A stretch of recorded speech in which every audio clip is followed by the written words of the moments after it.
Hey guys, and welcome back to my channel. My name is Lindsay, the Housewife Historian, and today we're going to be discussing different headlines as it pertains to the Real Housewives. We're getting a lot of different. We don't have any housewives really airing right now besides the Real Housewives of Potomac. We're getting the Valley. Vanderpump Rules is wrapping up.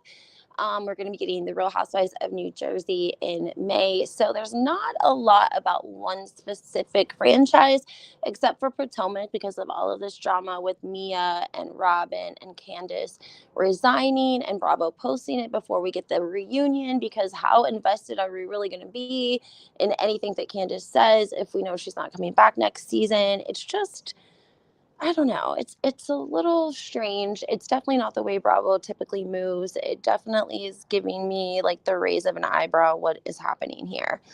Um, I don't know why. There's also, I think the Jasmine brand dropped that Robin Dixon was also going to be not returning. But again, we haven't even gotten the reunion yet. Bravo typically likes to leave us breadcrumbs and leave us guessing and wondering up until even filming sometimes. So it's a little strange that before we even get the three-part reunion, they're talking about who's coming back and who's not coming back. I actually went to the Bravo website, and it does have Candace's like a whole article about her not returning. Somebody posted on Twitter today a clip of Candace, and I had forgotten about this, but she did a podcast. I don't remember whose podcast it was, but they were discussing her IVF journey and children and yada, yada, yada.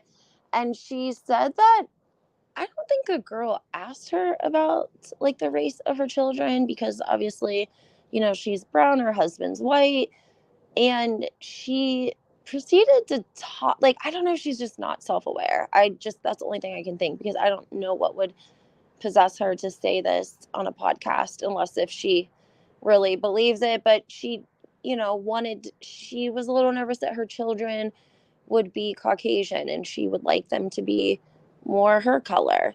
And people took offense to this, especially because Chris has two children from a previous relationship. I don't know if they were married or not.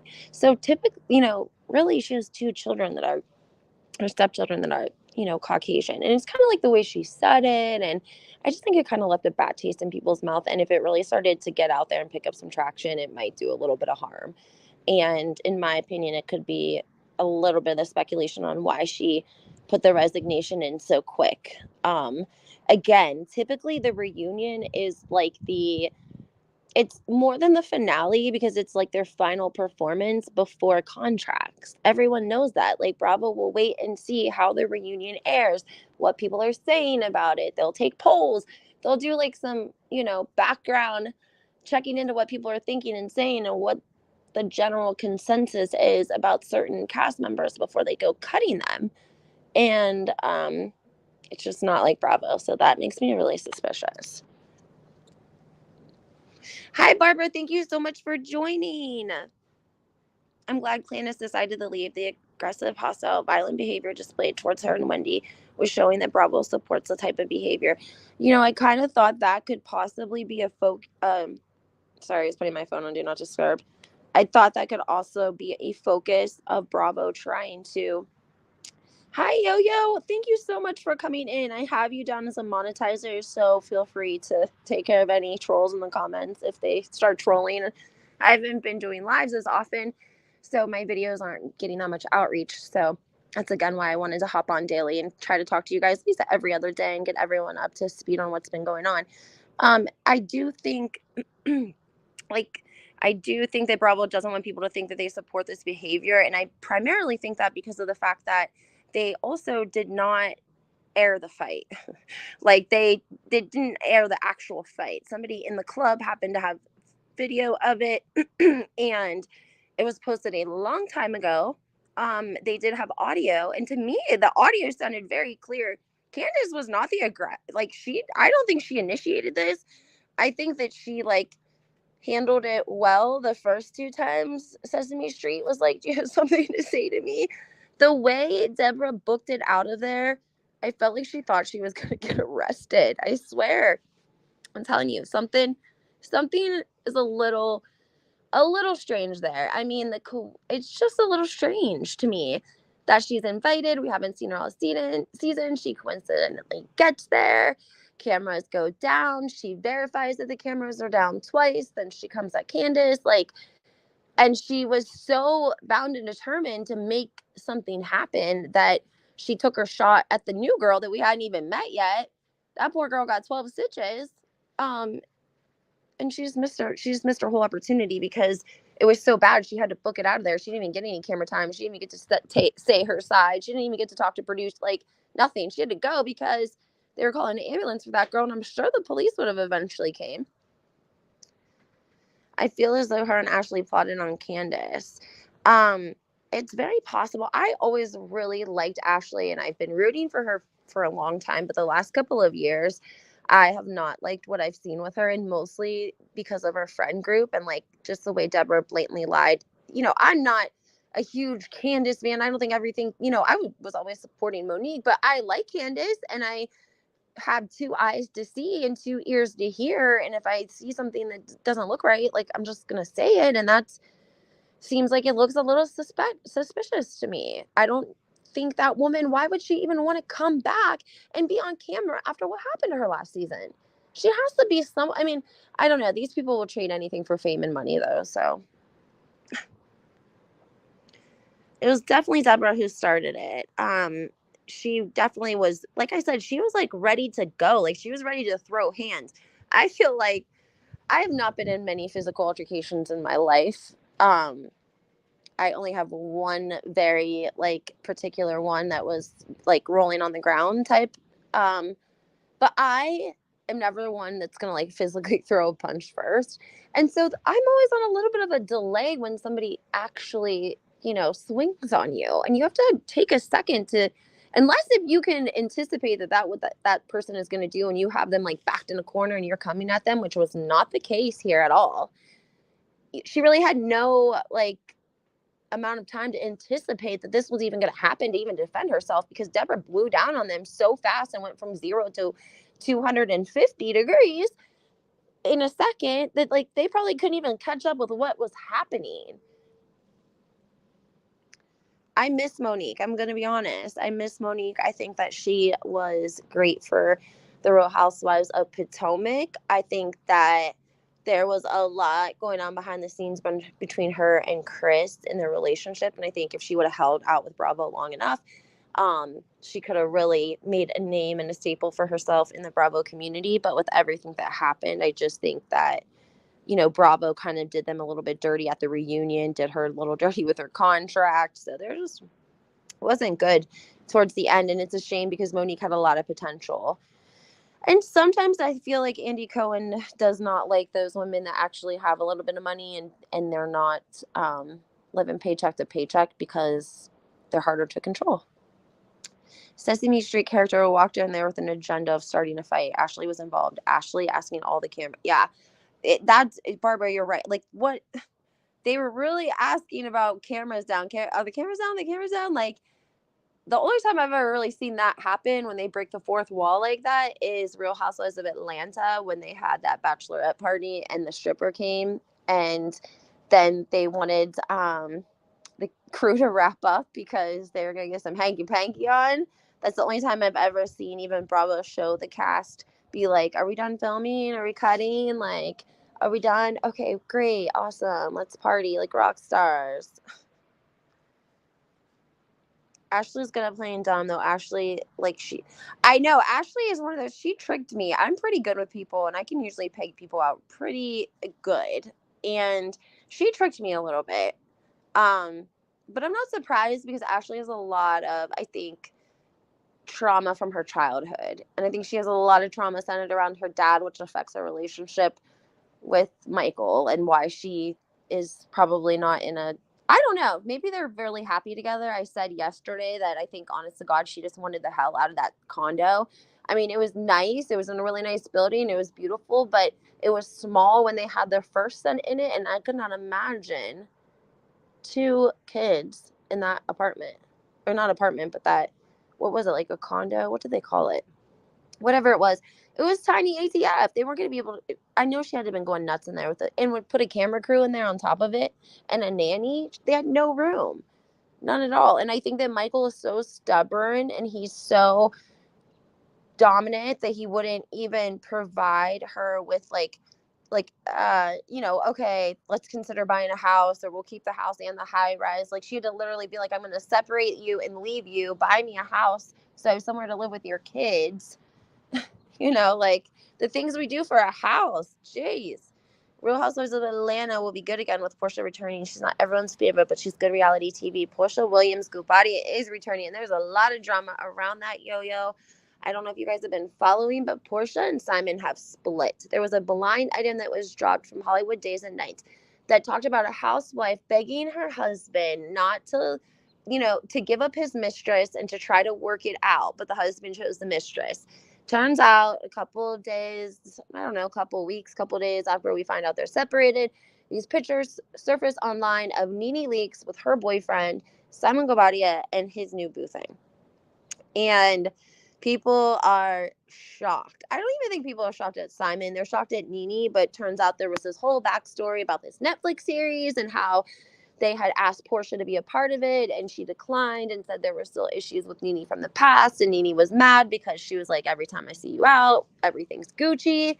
And that's true. Every time you see Portia and Nene out, they run into each other at the club or it's planned or whatever, like, they look like they're having a great time, but I think Portia just likes to keep it surface level with her. Like, she can go have a good time with Nene, but I don't think she wants to have, like, an actual friendship with her because she knows, what Nene's capable of. Then we have Real Housewives of Beverly Hills. Kyle Richards, one of our fan favorites. Some of you love her, some of you hate her. Mauricio is getting a lot of press, a lot of pickup, a lot of chat in the blog, all around pretty much over his Netflix Buying Beverly Hills season 2 that came out on Netflix. And I feel like Kyle might be getting a little jealous because it was brought up. She was posting under Morgan Wade's Instagram, save a horse, ride a cowgirl. Now, again, Kyle Richards commented this on a picture of Morgan Wade on Morgan Wade's Instagram. Save a horse, ride a cowgirl. Does that not scream like, please pay attention to me again?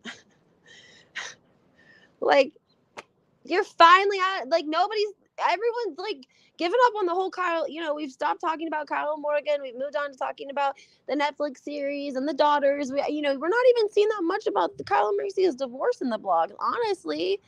I mean, there were some pretty crazy things said, like, I don't know. It's just crazy to me that everything dies down on Kyle's end. And she says she wants to go live by the river where she can ride her bike and shop her mess her whole life away.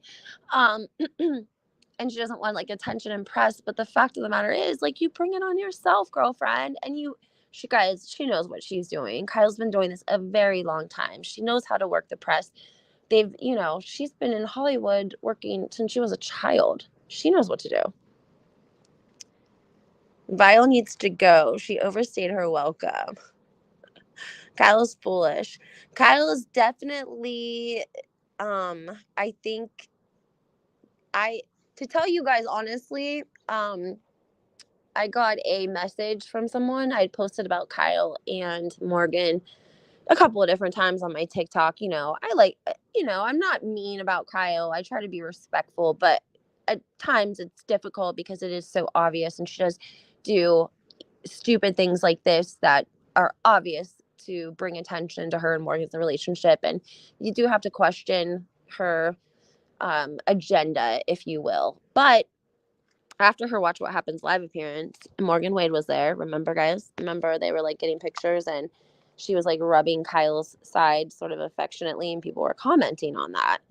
I posted something about it on one of my platforms, and I got a DM from somebody, and they don't talk to me. Like, they're not like somebody I regularly chat with or anything. But they said, basically, Morgan and Kyle are 1000% a couple, and everyone knows it. Like, everyone knows it. And they said they were at Watch What Happens Live, like, the night before or whatever. And I went online because I wanted to, like, check their credentials to see if they really are about that life, and they really are about that life. They work in the industry. So, and they were there. And that confirmed to me that she's lying. That at this point, I don't think that she would still be teasing this woman. Like, let's be real here. If you, it reminds me a lot of like relationships I saw with women who maybe got like a couple women I knew, they got married really, really young and, had a couple of kids that, didn't have a whole lot of money. And finally, by the time they're like in their early 30s, they've gotten their shit together and they have nice things, but they're not so happy in their relationship. And a man comes along, has a little bit of money, but he's older. Maybe he's like 18, 19, 20 years older. And they start hanging out with him. And really, they're dating them, but they're telling everyone else that they're just friends. This happened with a woman I worked with at the bank. And, and not even her closest friends, because I think that there was like, I don't know, at its time that was like cliche or embarrassing or whatever it was. And they would like hide it. But it was obvious at the same time. And that's what it's like with Kyle and Morgan. And I just cannot think that Kyle could lead her on, because if you think about it, and Morgan is being affectionate, hypothetically, let's say Morgan is chasing Kyle. Okay. How long are you going to chase somebody before, if they don't give you the punana, you move on, right? I mean, just like a woman chasing me, like, I don't know, how long are you really going to pursue someone if they aren't reciprocating it back? And I feel like Morgan's a really, I don't want to use the word necessarily like spiritual person, but maybe emotional person. And just like from her music and the things that she writes. And so I don't know. I just think that Kyle is trying to stay in the middle. If you guys go back and watch a clip from Buying Beverly Hills, when they're all in Colorado and the People article breaks and they're having dinner, and Kyle tells the girls that she has to go back to Beverly Hills because they're picking up filming. And if you listen, you will hear her one daughter, I think it's Alexia, say, "Who are you going to be filming with? If we're all here, who are you filming with?" And Mauricio reiterates, and he was like, "Yeah, actually, who are you going to be filming with? Like, who are you going to be filming with?"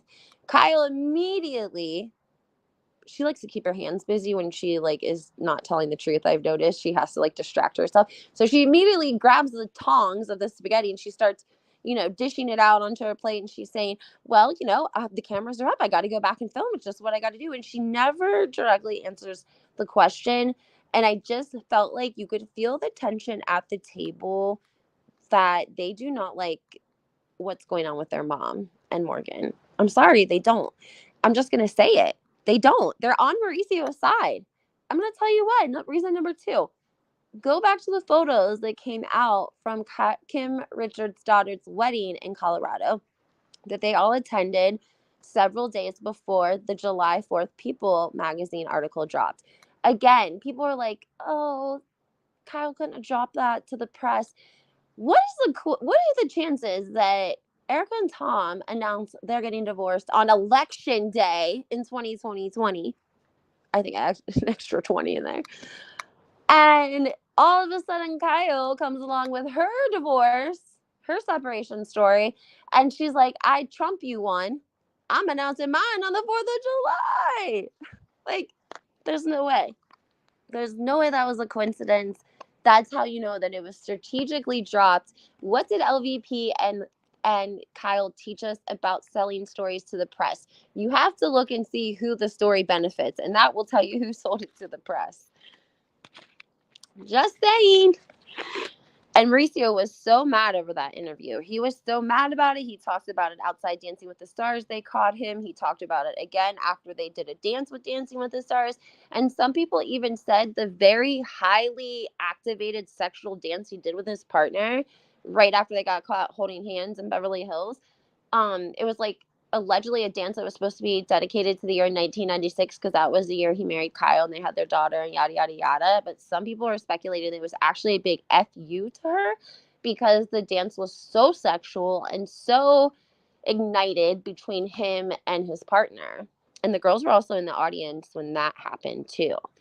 And if we go back again to Kim's daughter's wedding, which they got married in Colorado a couple of days before the 4th of July, before the People article dropped, the photos came out that they had posted, and it was very strange because Kyle and Mauricio were on either end. Like, any picture they were in, they were very far away from one another. Even in the big family photo, one is on one side and one's way on the other side. When they took photos with just their girls, they took a photo of like the girls, they took a photo of Mauricio by himself, and then a photo of Mauricio and Farrah, which I found to be very strange because if you've been around for a long time, you know that there have been rumors.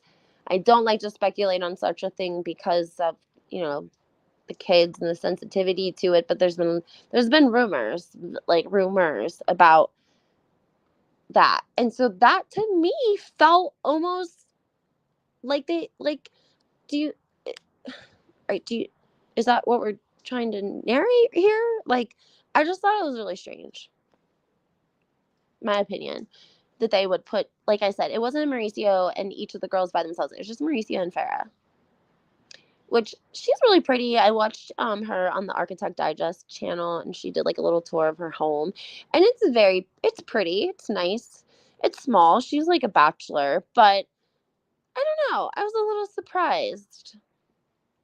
Hey, how are you? Loving the TNR you're giving. I can't stand to watch another Kyle bag. Oh, I know, it's so crazy. Like, these relationships going on in this Bravo universe are so crazy.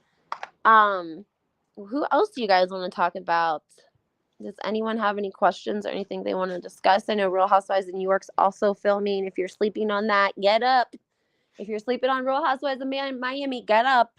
Bravo's talking about giving them a shakeup and screwing everything up.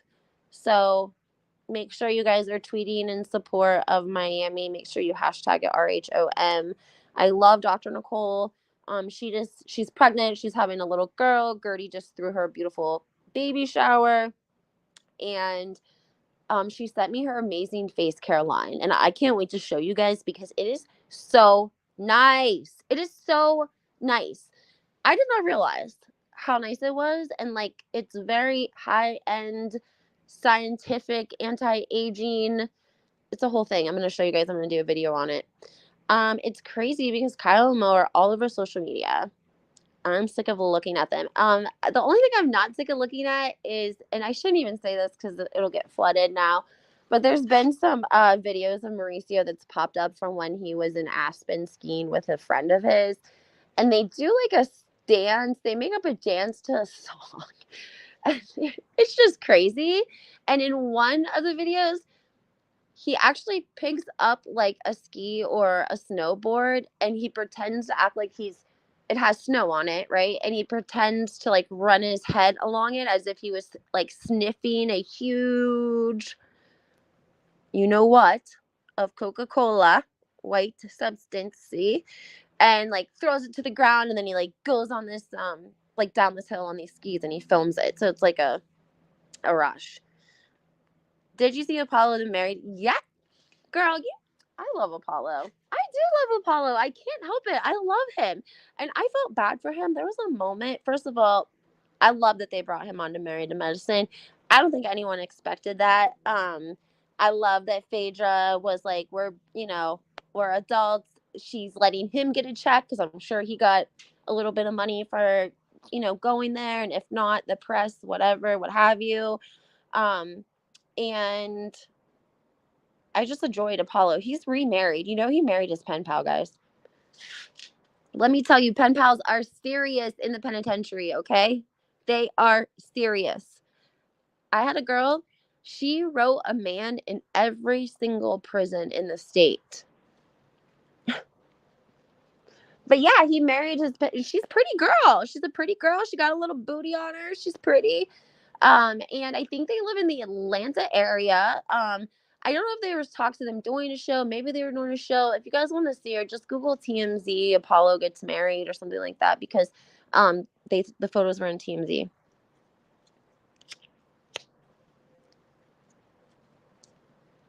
I do think he's still regretful. That I do too.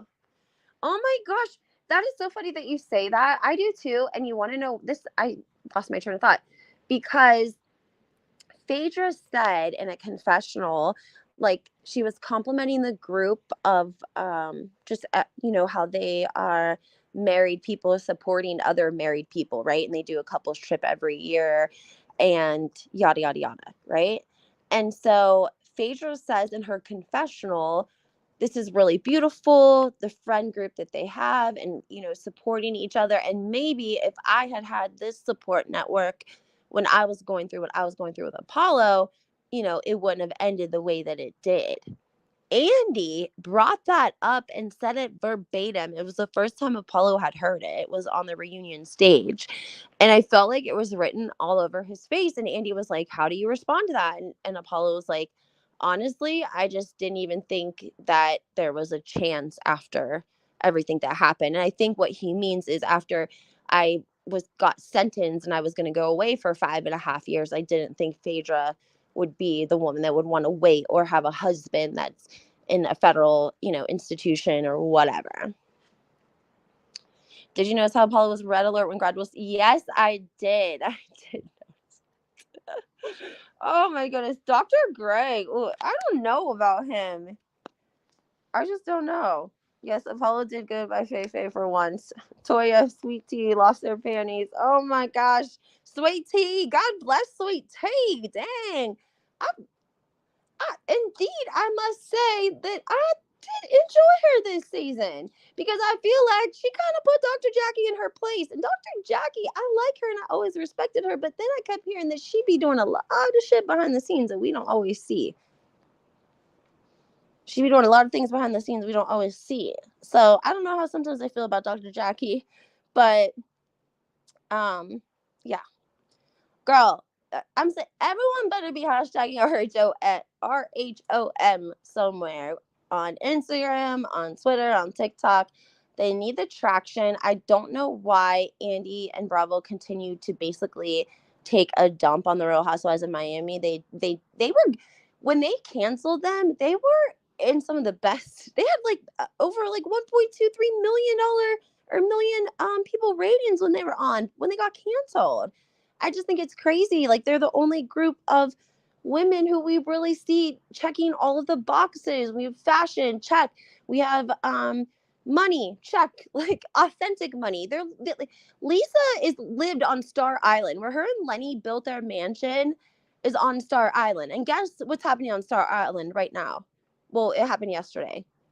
Anyone? Diddy's house was getting raided. Yes, Sean Diddy Combs lives on Star Island. That's how elite the women of Real Housewives of Miami are and the sort of wealth we're talking about. And we don't have that in any of the other franchises except Beverly Hills.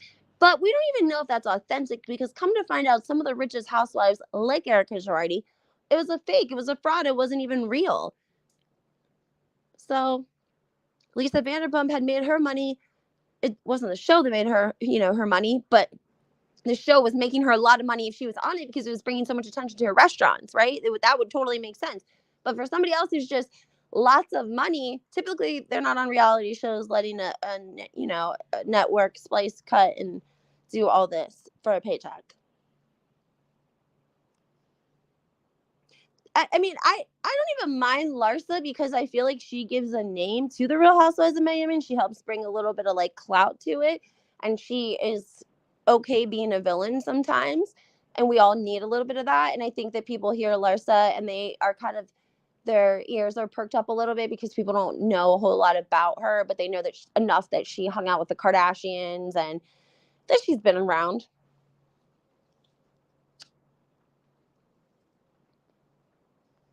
Are you serious? I didn't know that I didn't know Phaedra was 6 years older than him. That's so funny. Yes, Barbara, I agree with you. Larsa does look, I think that, I think there could be a lot of, honestly, I don't want to make excuses, but I think there could be some trauma there too. From Scotty, there was 2 911 calls that were put in when they were going through their divorce. To all accounts, all we've ever heard about Scotty is he's a great guy. But in personal experience, some people can be a great guy to everyone else in the world except for behind closed doors because they're such a narcissist. They can never break character in front of anyone because it's very important what people think of them, even though they would never say that. And I don't know if that's like the case with her and Scotty, because she talks about how difficult it is if you're not making your own money, and then you're basically financially controlled. You're controlled because you don't have your own money. So I just think she's like a sick, hurt people kind of situation. That's what I think's going on here.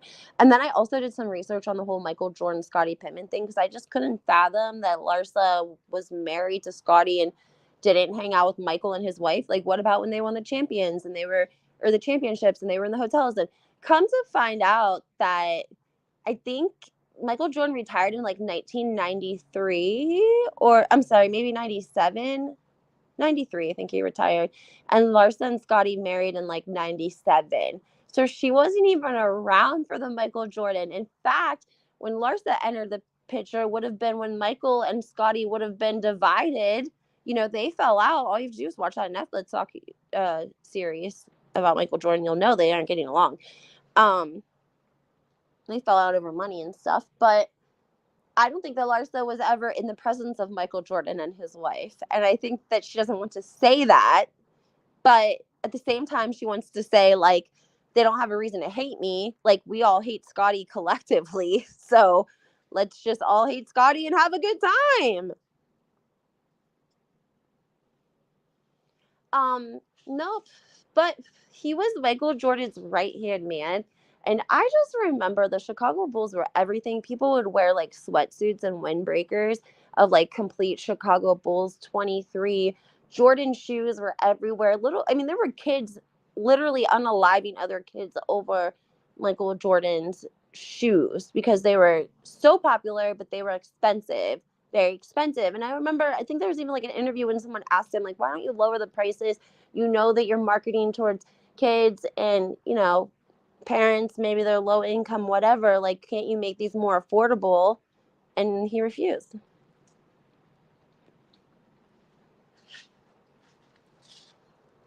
And I think that his son's probably a spoiled brat. That's just my opinion, but I don't know. Yeah, I think so too. And that's what they say. Sometimes the narcissist can like rub off on the partner and they don't even realize it. She looked amazing. Here's the thing. She knows all the ways because she's, one, not stupid. Two, she hung out with the Kardashians. There's an interview. If you guys are actually interested in Larsa, the Real Housewives of Miami, I would encourage you guys to listen to it. There's an interview from a couple of years ago Larsa does with Jason Lee. Jason Lee is a interviewer, and he worked for Kanye for a short time, and I think he had a fallout with the Kardashians at one point too, and he was releasing stuff, I think, on Chris. I don't remember all that stuff, but he does an interview with her, and she, talks about what happened a little bit with her marriage and a little bit what dating's like and a little bit about the Kardashians. And I just think she had access to some of the best doctors in California, and she knew the tricks of the trade because she was hanging out with Kim and Khloe and Kourtney. So she knew what to do and what not to do. She knew how to work the press. She knew how to call the paparazzi. She knew what to do. And in return, that helped her in her plastic surgery because she had the best doctors. That's probably why she kind of looks like them, too, in like a weird way.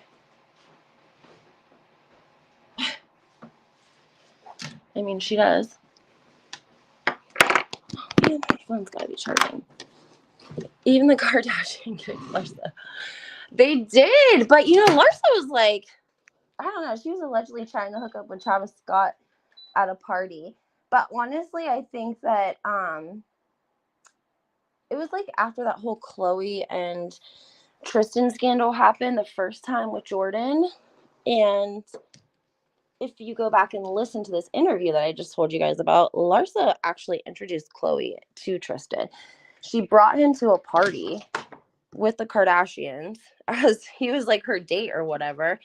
And she said like 12 days later, he was on vacation with Khloe Kardashian. So I think that the Kardashians did not like that.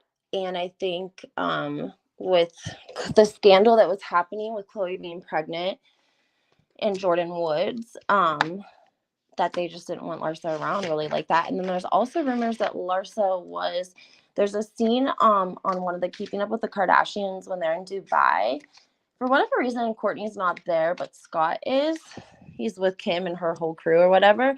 And they catch a girl in Scott's hotel suite, and she's like in the bathroom. She locked herself in the bathroom, and Kim she kind of like barges into the bathroom and tells her to get her shit and get out, and calls her like a hoe. But they block out her face. And a lot of speculation of that was Larsa Pittman. And that's what caused part of their fallout as well. The only reason I consider that this could possibly be true is not only if you watch the clip, like you can see the person's frame, you can't see their face. And it just seemed like, I don't know, it seemed like it could be her. It sounded a little bit like her, just a little bit that we hear. And then on top of that, if you guys don't know, last year before filming, during filming, actually, I think, photos popped up of Larsa and Scott Disick in Miami. I think they were sharing like a cabana, and cameras were not rolling for Bravo, and they were not happy about it. That she went behind their back and went and met up with Scott Disick, and then the paparazzi got it, and it was everywhere. Everyone got it but Bravo. But I thought that was strange. If you don't talk to the Kardashians anymore, you don't talk to them, you know, you guys aren't getting along, you don't speak, you fall out over men, all this sharing of men, and here you are visiting Scott Disick while he's in Miami. What? I don't know. She also said that Scotty didn't even want her hanging out with the Kardashians. He probably saw it coming a mile away. Let's see. You want to see a before and after? Yes, she did. That's so funny. Guys, you guys are motivating me to post it on Instagram. I try not to put Larsa through it all the time because I have like a good photo of her from before she had any of her plastic surgery. And yes, Barbara, she had plastic surgery. Hell yes, she had plastic surgery. Yes, she has a fake butt. Absolutely. She was a little tiny thing when we met her season 1 of The Real Housewives of Miami. And her butt is very perfect. It's very much elective. I'm sure she's had, you know, lipo and fillers and Botox and facelifts and all sorts of things, I'm sure. She's probably doing whatever the Kardashians were doing, for real.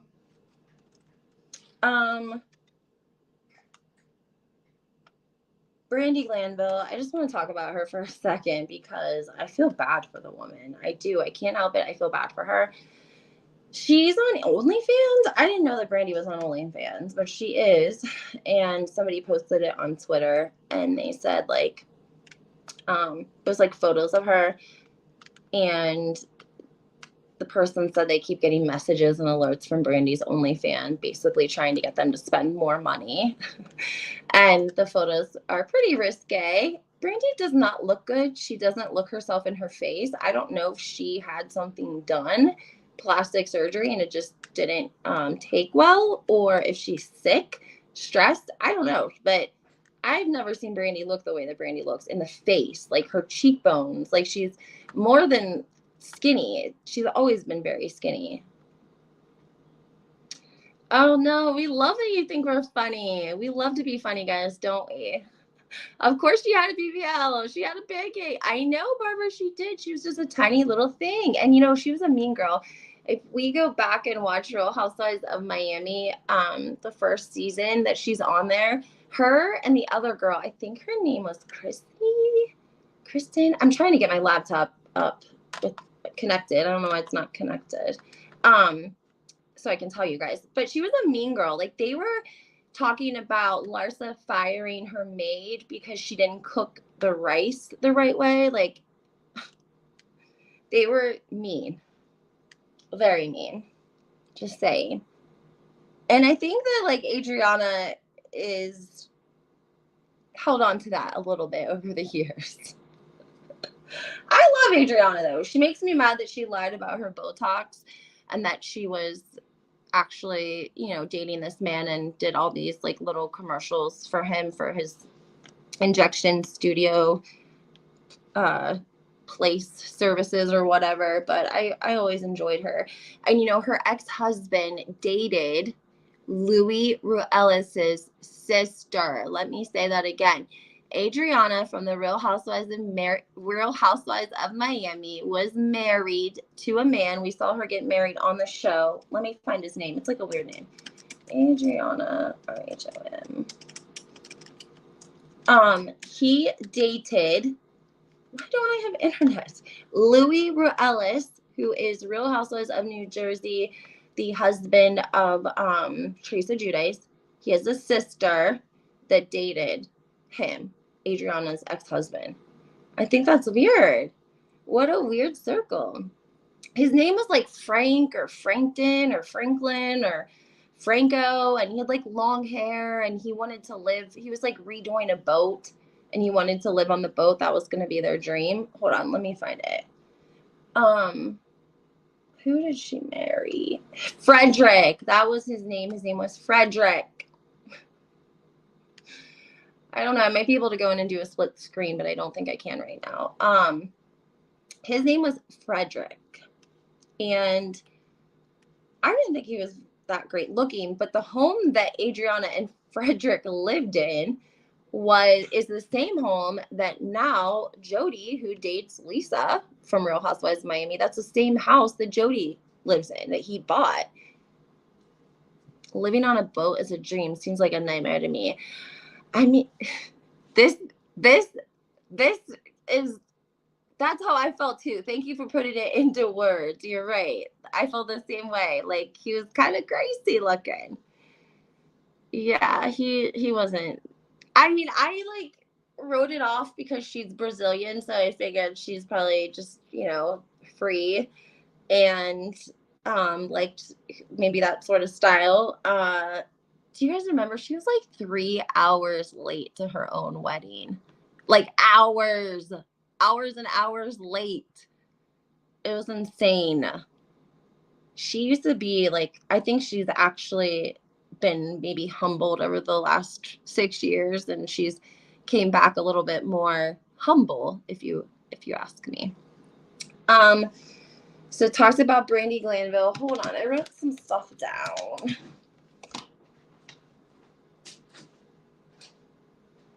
I wanted to take my camera off, but my lighting's not that great, so let's see here. Oh no, Brandi Glanville, and there was someone else I wanted to talk about.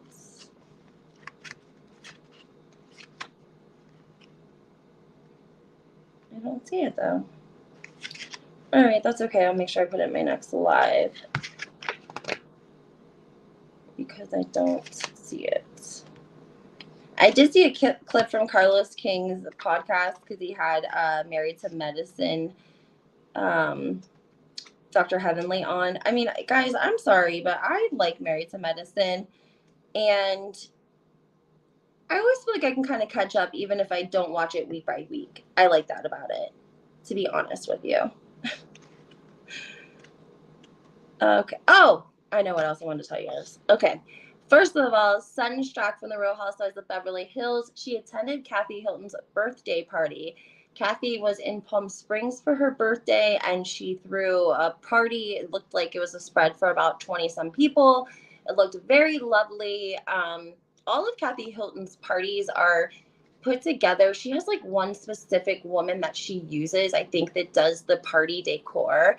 And I know that she's also like affiliated with Marisol from the Real Housewives of Miami, which would make sense because Marisol's background is PRs. And I think that her mother knew everyone. They partied with the likes of Madonna and Versace. They have pictures of the Versace mansion with Madonna. So I think that Marisol's mother really had a lot of ins in the circles of like Hollywood and the elite.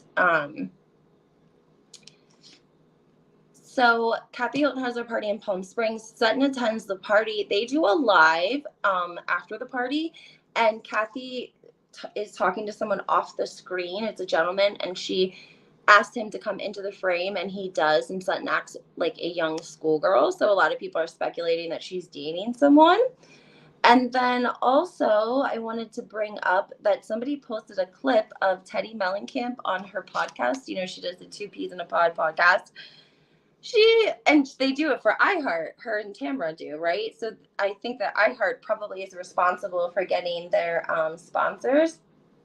And also they like keep it within the Bravo family, of course. And Teddi now has to like read an advertisement for none other than Lisa Vanderpump, for Lisa Vanderpump's new show that's coming out. I think it's called what's it called? Vanderpump Villa is what is coming out. But Teddi Mellencamp is having to do like a whole promotional 30 to 45 seconds on it on her podcast. And I just find it funny because she hates Lisa Vanderpump.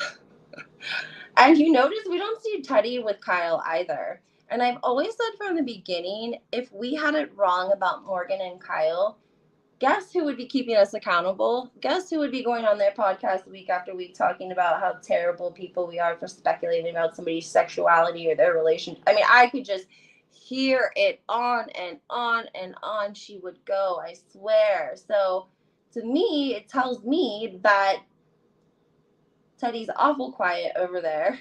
She's not calling people out for saying that Morgan and Kyle are in a relationship. She's just being quiet about it. And again, not like Teddi Jo. Okay, Teddi is usually, she's trying to, make her way back into the Bravo world. So more headlines, more press, more problematic, the better. Of course they did a live because Kathy and Erica were getting a lot of backlash from social media because of the way they acted when Sutton was sick. I actually forgot about that, Barbara. You're probably right.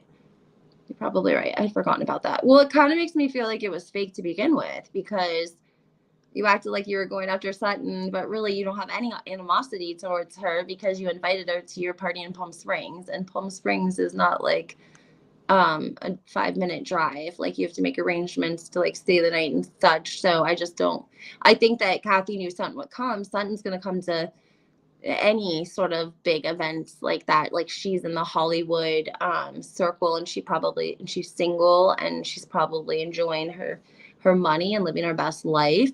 But I don't think we saw Kyle there, which isn't, that doesn't mean anything because they could have a small party, at Kathy's home or whatever the case may be. But I just think that it tells me that maybe Kathy really wasn't upset with Sutton at all. Speaking of podcasts, I heard that Teresa's daughters are planning to start their own podcast, Melanie and Gia. I have not heard that, actually. I did not hear that, but that would be great for them. I think that Gia has a lot of ambition. I don't think to be necessarily like a housewife, but I think that she is interested in like influencing. I would love personally to see her tackle her legal career and her legal degree because I think that she does have an opportunity to make a change and she has a platform and she could probably do a lot more good than she even realizes. So that's my hopes for them, but I definitely think that, that could be on the horizon for them. I'm trying to think who they would go through. Probably RHOP Production, which is who does Teresa and Melissa Feaster's podcast, because they used to be iHeart, and then they moved producers. LVP, Loki dragging Teddi. Yes. Oh, that's funny. Good show, one of my favorite. Yes. Erica's about to get some bad press too. If you guys haven't seen or haven't heard, there was an incident with two designers. I'm sorry. It was one designer and his husband. I think they were like a team together, and they did a lot of Erica's outfits and costumes, I think over like a couple of years span.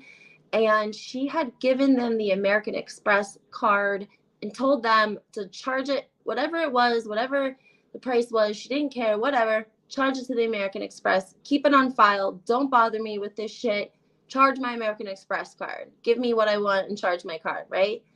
Well, when 2020 rolled around, and I don't think people realize, and I always make sure to remind people, Tom Girardi didn't get taken down by the local police. Tom Girardi didn't get taken down by victims. Tom Girardi fell down because COVID hit and the courts closed down and there was no robbing Peter to pay Paul.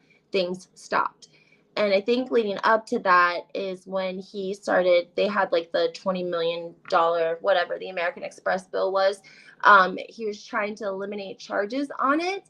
And so you can do what's called a dispute, a chargeback, if you will. And that's what Tom Girardi ended up doing with this designer in Las Vegas who had done the work, made the outfits, produced them, given them to Erica. She had worn them, used them, whatever they were for. And now Tom was saying that they weren't valid charges, right? And so with the connections that Tom Girardi had, the Secret Service ended up stepping in. And that's where Erica talks about, if you remember, and you go back to a couple of seasons ago, and they're talking about 2 truths and 1 lie. And Erica talks about how she was an informant for a secret agent, yada, yada, yada. This is the exact situation she's talking about, except she knows that she's lying. Like, these guys, she told them they were producing work for her for a significant amount of time. They have pictures of her in their outfits and in their clothes, and they're disputing, I think it was over $1 million in charges. And Tom ended up having connections and getting the Secret Service involved. And guess what they were trying to do? This is how corruption works. They were trying to prosecute not Tom, not Erica, the designer, the hard-working designer that made the clothes for Erica and charged the card as he was instructed. And he was about to get felony charges because Tom Girardi had connections in the Secret Service. And even local law enforcement have went on record and said they could not understand why, in God's name, the Secret Service was there dealing with a civil matter over a credit card, and Tom Girardi, this millionaire, 80 times over, they couldn't get it.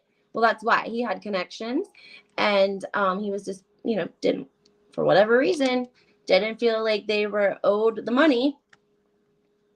And Erica was going along with it, even though she knew, allegedly, what she was doing. She knew that these designers, that she had given them the okay, that she had worked with, and they'd given her outfits that she had worn and taken to events and such.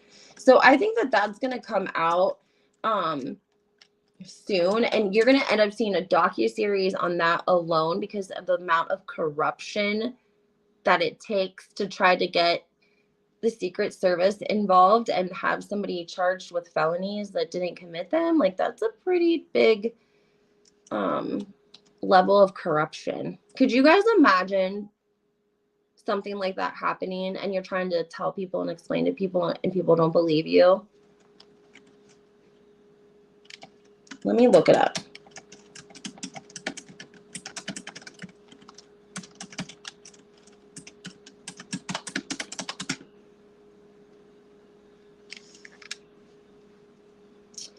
Let me see if there's some new articles. Bloomberg Law News covered it in February 2024. It looks like TMZ has not touched this since 2023, which is kind of weird. Let's look. Because I feel like I just seen an interview with the actual designer. Okay, here we go. It says, according to court documents obtained by Page 6, Christopher, it's P-S-A-I-L-A, who co-owns Hollywood costume firm Marco, alleges that the Real Housewives of Beverly Hills star and her estranged husband, Tom Girardi, quote, weaponized the Secret Service to maliciously prosecute him in 2017 in order to acquire nearly $800,000 refund from American Express. Okay, I was off by a couple $100,000. I said like $1 million. Work with me here, okay? It says the designer claimed that Jane, 52, gave him and his store consent to charge her credit card for costumes he created, designed, and designed. He alleges in the suit that the Pretty Mess singer and her 2 assistants knew that they purchased and received costumes and services from him and Marco Marco. However, he further alleges that they falsely told federal agents and the credit card company that the charges to her card were unauthorized. In the documents, the designer alleged the Secret Service led a, quote, reckless investigation into Erica Jane and her staff's claims and deliberately ignored facts that would have helped exonerate him. In the suit, he alleges that current and former Secret Service agents, he names them, concealed evidence that would have led to an acquittal at the trial or even prevented his indictment to begin with. So she was going along with it. Her staff was going along with it, which makes me wonder sometimes what they knew, because she was pretty close with some of her staff. And you know what some of her staff, that one man was accused of, and he had worked for a lot of housewives. He worked for Erica. I think it was the publicist that Nikki Hilton and Erica Jane shared together. There was accusations about him online from a couple of young men alleging things about him, and people went back in Bravo and actually found him. He had worked with Kim Zolciak when she was doing Don't Be Tardy for the Party, and I think he worked with another housewife, Gretchen from the Real Housewives of Orange County. That's how long he had been around. And he was also Nikki Hilton and Erica Jane's publicist until everything went down. The year that Kathy, well, it would have been last year, right? When everything went down. Tom the Criminal had a long reach with law enforcement in all areas of law enforcement. That's why he got away with it for so long. Yep. You're not wrong, Lindsay. With interest, they had to pay $1 million. I mean, it's just crazy. And then to think that you not only get screwed out of almost $1 million, you're hit with an indictment. You're being charged with felonies. Guess what? You got to pay a criminal attorney. That's not free. You got to pay a criminal attorney. And then they had tons of evidence. I mean, they had pictures of her. The case reflects the corruption of the federal system. The Secret Service in the U.S. should have never presented the case to the grand jury for indictment and never proceeded with prosecution. And that's like the thing, guys, too. You have to realize like the level of corruption before you're even indicted on a criminal charge for an indictment. The prosecutor is supposed to take that evidence to what's called basically it's 12 people of your peers, 12 jurors of your peers, but they are like in secret, and they present to them. They're called the grand jury, and you don't know who they are, but they meet. The prosecutor goes over the evidence that they have, and then the grand jury decides what you should and should not be indicted on. So how do you go to 12 people of your peers? How does a prosecutor go there and show all of this information and them say, oh yeah, charge him with a felony too? That sounds like a great idea. It doesn't make sense. In the suit, I mean, now the guy's suing the Secret Service. And the crazy thing is, guys, all that's happening right now, I feel like the government's buying time and they're waiting for Tom to just not wake up one day. And I'm not trying to be I'm not trying to be mean. I'm not trying to be hateful. The man is now 84 years old. This happened in 2020. It's been 4 years. And he just continues to decline in the nursing home. And these people are never going to see their money. The victims are never going to get any sort of retribution, and it's shameful.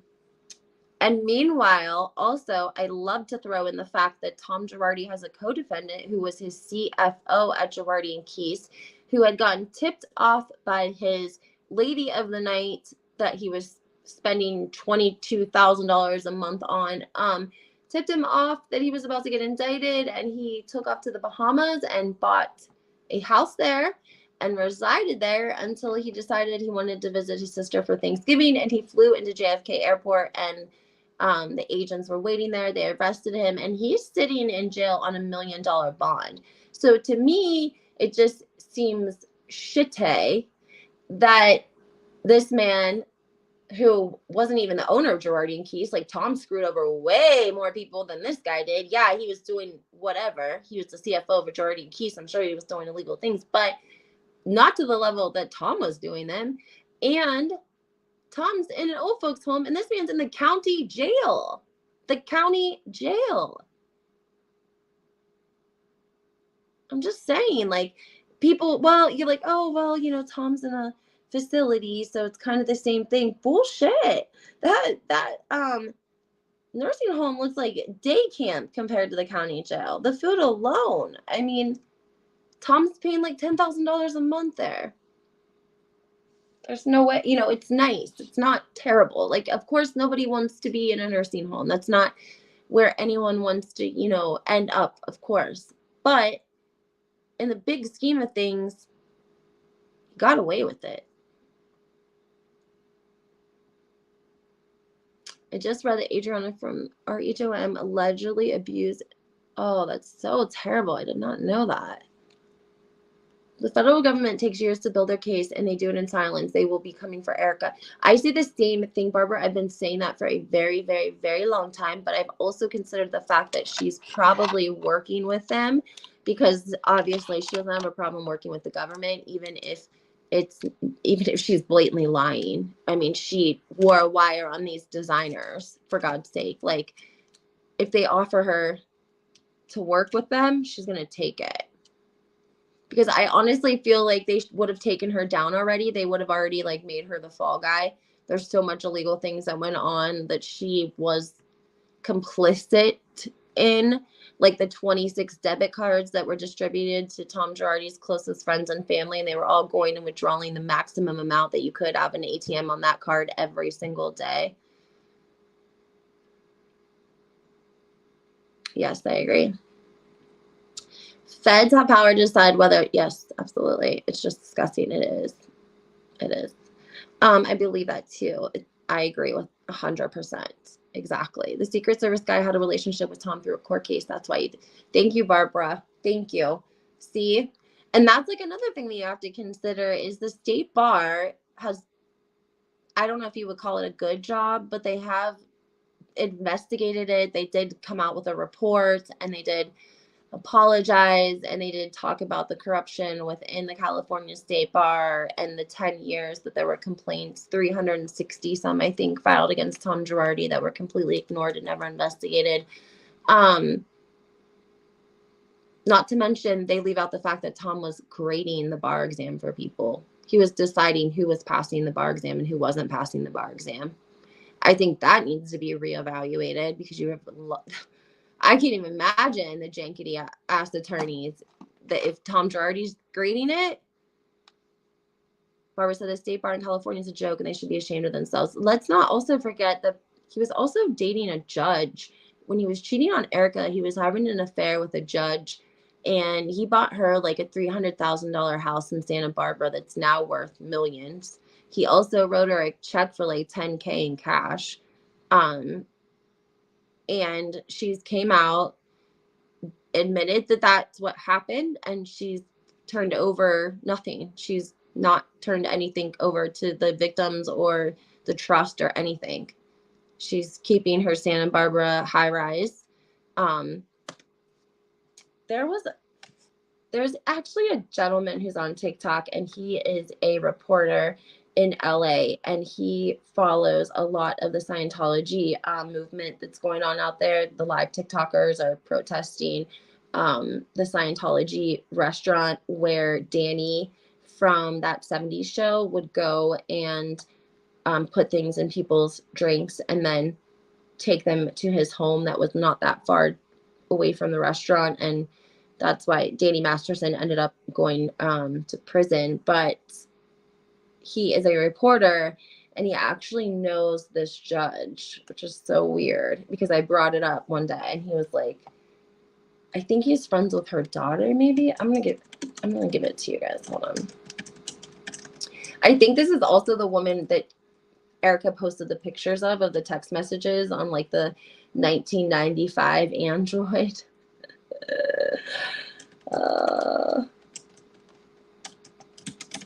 But the most important thing would be the property valued in Santa Barbara.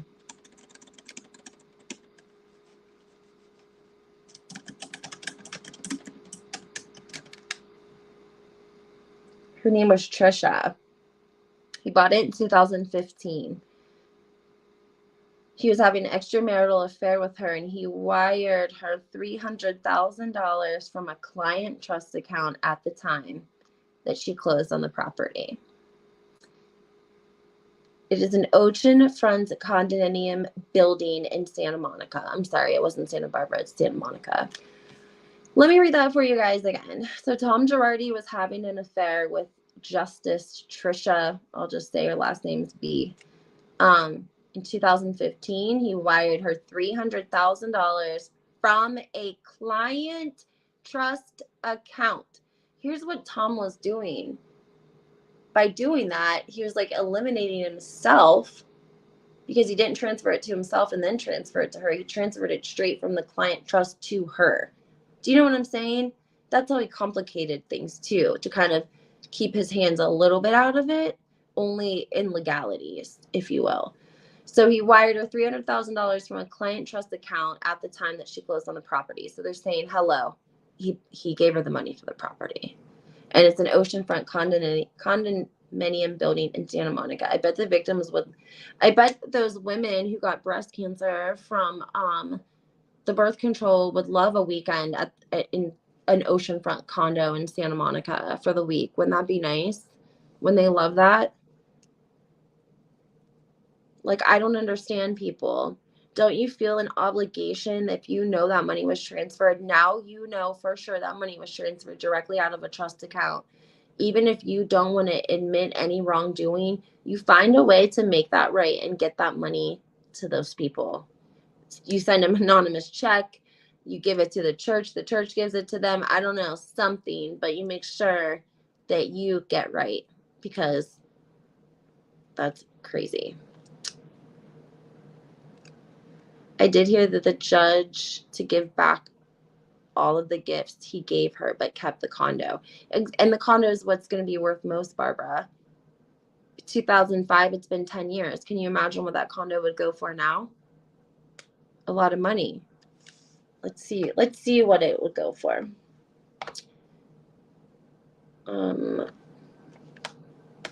there was pictures of it. Judge Trisha.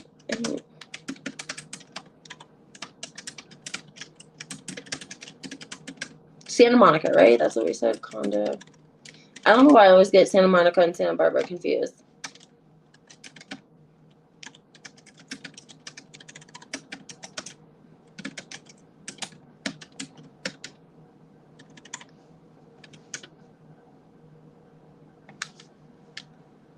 Okay, Google showed a photo of it.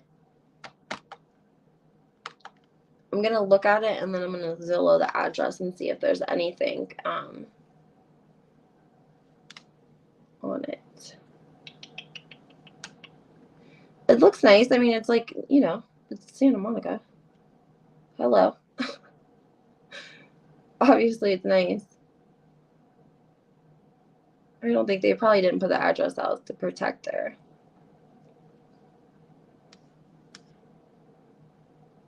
Because she's a judge. She was presiding justice of state appeals court in downtown Los Angeles, and she wanted a weekend place at the beach. She found an oceanfront condominium in prime area of Santa Monica in 2015 and embarked on a luxurious makeover, later described in a rental listing as custom kitchen cabinets, high-end appliances, built-in wine fridge, a soaking tub, and furnishing in an elegant nautical theme. To pay the substantial price tag, she did not rely on her judicial salary alone. Tom Girardi, the powerful attorney to whom she was having an affair, wired her $300,000 the week she closed on the Ocean Avenue property, according to financial records filed in the state court lawsuit. The wire did not come from Girardi's personal account, but rather from a trust account from his clients of the Wilshire Boulevard law firm. At the time of the transfer, Judge Bigelow, the account had funds owed to cancer victims and other residents of polluted Inland Empire community who had sued cement manufacturers in Riverside Superior Court in 2008. I just remembered something. Hold on. Really, I cannot lose this thought. Aaron Brockovich.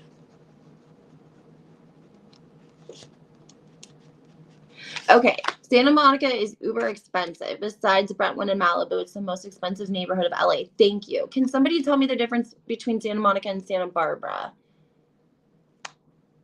I think Santa Barbara is a little bit more into Malibu.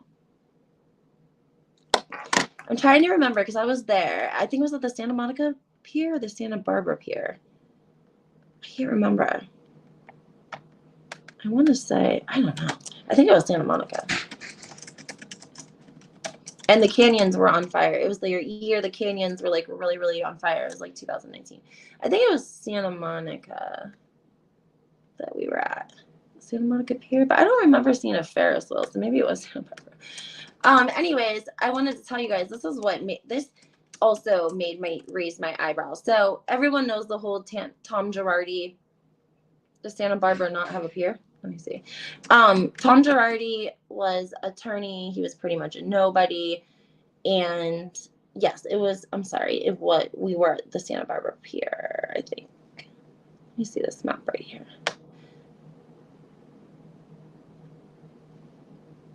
I just want to remember because I drove it because I love to drive. Now I hate to drive because all I do is drive, but I want to say that that's where we were at. So anyways, Tom Girardi worked with a legal assistant. Her name was Erin Brockovich. If you guys seen the movie, then you know what happened. Erin Brockovich, they end up finding out that this company was dumping whatever in the area, and it was causing people to get sick with cancer. And Erin Brockovich, who was later played by Julia Roberts, was the one to uncover this, and it ended up being the biggest. They sued this company. It was the biggest settlement of all times. And then they ended up doing a documentary on, not a documentary, an actual Hollywood movie on Erin Brockovich, and Julia Roberts played her. And it was a popular movie because she was like a single mom and she was broke and she was going to be a legal assistant for Tom. And, you know, it was just a small legal office. And she ends up uncovering this, you know, crazy cover up, and it ends up, you know, she gets a portion because she uncovered it. And, you know, the movie's made, yada, yada, yada. Now, Erin Brockovich has continued to advocate for years and years, I would say, since that happened, for lots of different things, but mainly for people in communities where maybe the water's bad and everyone's sick and nobody, you know, nobody believes, like that sort of situation. When all of this took place and all of this started happening with the victims, they were reaching out to her, Erin Brockovich, one, because she knew Tom Girardi personally, had worked with him. They basically got rich together. And two, because she had means, and everything we've seen from her in the movies was she was like this caring, endearing person who was out for justice and what's right's right and what's wrong is wrong. And her response was to block people. She literally was blocking people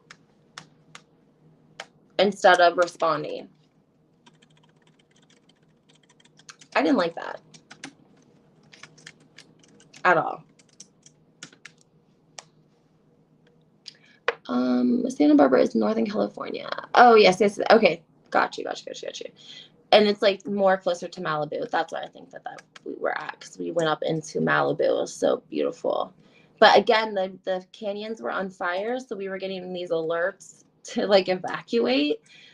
But it was still really beautiful. I love California. I want to live there. I'm going to live there one day. I'm going to have a second house there in the warm weather when I'm, you know. Anyways, I did not like the fact that Erin Brockovich, you know, was blocking these people who were victims and had their money spent. I know it's hard to remember because everything was going on in 2020 with the pandemic and there was so much happening. But some of you may remember that there were voicemails, there were emails that were circulating of Tom Girardi when he would respond to people that he had stolen their money allegedly, and they would be calling him, and he had the audacity to return some of these clients' phone calls, and he would be ignorant and mean and get pissed at them for getting pissed at him that they couldn't have their money. It was crazy. Like, how are you going to talk to these victims this way? And you damn well know you've spent their money and you're treating them terrible on top of it. Like, special hell for that man. Yes, it was Santa Barbara. Okay, so Santa Monica is more towards Brentwood and like the Beverly Hills type situation. And Montecito is where Dina from the Real Housewives in New Jersey just bought that like $18 million mansion that's so beautiful as well. Thomas threatening his clients. Yes, he was, Barbara. You're right. He was threatening his clients. All right, guys. Well, I just wanted to hop on. I ended up staying on a lot longer than I meant to. Yo, thank you so much for running the page. If you guys don't know already, go check out my TikTok, HW Historian with the number 2. If you guys have any questions, you can email me at housewifehistorian2022@gmail.com. I'm always looking for new content, other things that you guys would be interested in. I'm thinking of covering some pop culture with everything that's going on with Puff Daddy Sean Combs and Quiet on Set, Netflix docuseries about Amanda Bynes and Dan Schneider. I've known about Dan Schneider for a long time. But yeah, so I hope you guys have a great day. Thank you so much, Barbara, for joining. Thank you all for joining and commenting. All of you guys. Am I saying Palaver Girl? Power Girl? Do you want me to say Power Girl or Palaver Girl? Anyway, guys, I hope you have a great day. We'll chat soon. I'm going to be putting out some more content, some more lives. So we'll talk soon. Bye.